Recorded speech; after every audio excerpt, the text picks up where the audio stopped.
రాజులు 2వ గ్రంథము 11వ అధ్యాయం. అహజ్యా తల్లి అయిన అతల్య తన కుమారుడు మృతి పొందెనని తెలుసుకొని లేచి రాజకుమారులందరినీ నాశనము చేసెను.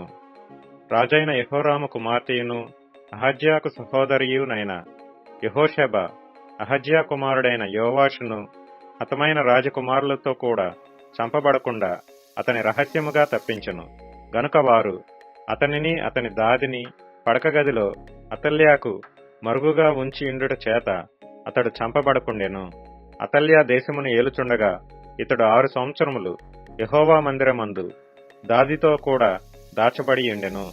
7వ సంవత్సరమందు యెహోయాదా కావలికాయి వారి మీదను రాజదేహ సంరక్షకుల మీదను ఏర్పడియున్న శతాధిపతులను పిలువనంపించి యెహోవా మందిరంలోనికి వారిని తీసుకొని పోయి యెహోవా మందిరమందు వారి చేత ప్రమాణము చేయించి వారితో నిబంధన చేసి వారికి ఆ రాజకుమారుని కనుపరిచి ఈలాగూ ఆజ్ఞాపించెను.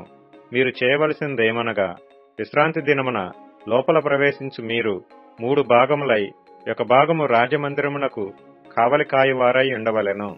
ఒక భాగము నూరు గుమ్మము దగ్గర కాపు చేయవలెను. ఒక భాగము కాపుకాయి వారి వెనుకటి గుమ్మమునొద్ద ఉండవలెను. ఈ ప్రకారము మందిరమును భద్రపరచుటకై మీరు దానిని కాచుకొని ఉండవలెను. మరియు విశ్రాంతి దినమున బయలుదేరు మీ అందరిలో 2 భాగములు రాజు దగ్గర యెహోవా మందిరమునకు కాపుకాయివారై ఉండవలెను. మీలో ప్రతి మనిషి తన తన ఆయుధములను చేతపట్టుకొని రాజు చుట్టూ కాచుకొని ఉండవలెను. ఎవడైనను పంక్తులలో ప్రవేశించిన ఎడల వాని చంపవలెను. రాజు బయలుదేరి సంచరించినప్పుడెల్లా మీరు అతని యొద్ద ఉండవలెను. శతాధిపతులు యాజకుడైన యెహోయాదా తమకిచ్చిన ఆజ్ఞలన్నిటి ప్రకారము చేసిరి. ప్రతి మనిషి తన తన మనుషులను తీసుకొని విశ్రాంతి దినమున లోపల ప్రవేశింపవలసిన వారితోనూ విశ్రాంతి దినమున బయలుదేరవలసిన వారితోనూ కలిసి యాజకుడైన యెహోయాదా యొద్దకు వచ్చెను. యాజకుడు మందిరములో ఉన్న దావీదు ఈటెలను డాళ్లను శతాధిపతులకు అప్పగింపగా కాపుకాయి వారిలో ప్రతి మనిషి తన తన ఆయుధములను చేతపట్టుకొని బలిపీఠము చెంతను మందిరము చెంతను మందిరము కుడికొన మొదలుకొని ఎడమకొన వరకు రాజు చుట్టూ నిలిచిరి.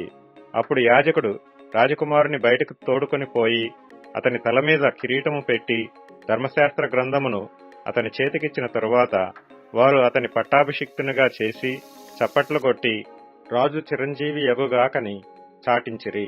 అతల్య కాయువారును జనులను కేకలు వేయగా విని యెహోవా మందిరమందున్న జనుల దగ్గరకు వచ్చి రాజు ఎప్పటి మర్యాద చొప్పున ఒక స్తంభము దగ్గర నిలుచుటయు అధిపతులను బాకా ఊదువారును రాజునొద్ద నిలువబడుటయు దేశపు వారందరూ సంతోషించుచు శృంగధ్వని చేయుటయు చూచి తన వస్త్రములను చింపుకొని ద్రోహము ద్రోహము అని కేక వేయగా యాజకుడైన యెహోయాదా సైన్యములోని శతాధిపతులకు యెహోవా మందిరమందు ఆమెను చంపకూడదు, పంక్తుల బయటికి ఆమెను వెళ్లగొట్టుడి, ఆమె పక్షపు వారిని ఖడ్గము చేత చంపుడని ఆజ్ఞ ఇచ్చెను. గనుక రాజమందిరములోనికి గుర్రములు వచ్చు మార్గమున ఆమెకు దారి ఇచ్చిరి.